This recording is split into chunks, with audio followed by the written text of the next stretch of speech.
pada dirimu. 5 bulan aku takkan datang padamu.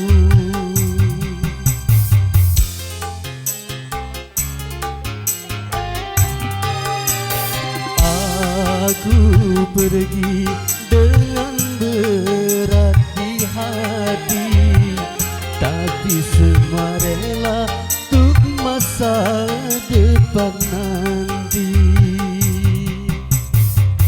Pagi siang malam ku membanting tulang, getih lelah tak ku hiraukan. Dulu ku mohon izin pada dirimu, 5 bulan aku takkan datang padamu.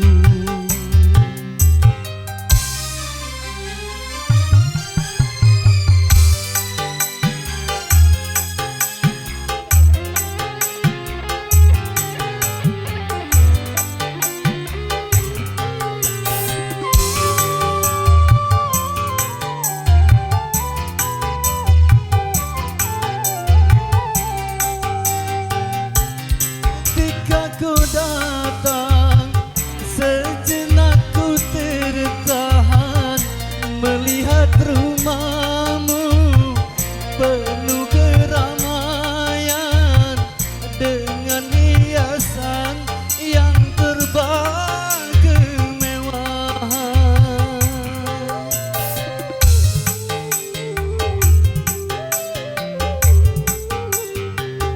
Ketika ku terpaku, datanglah adikmu.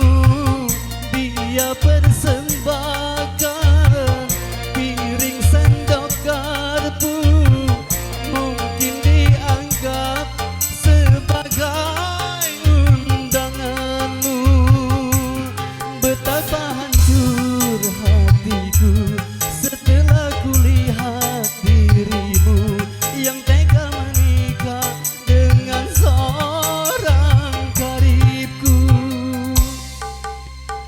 Dulu ku mohon izin pada dirimu, 5 bulan aku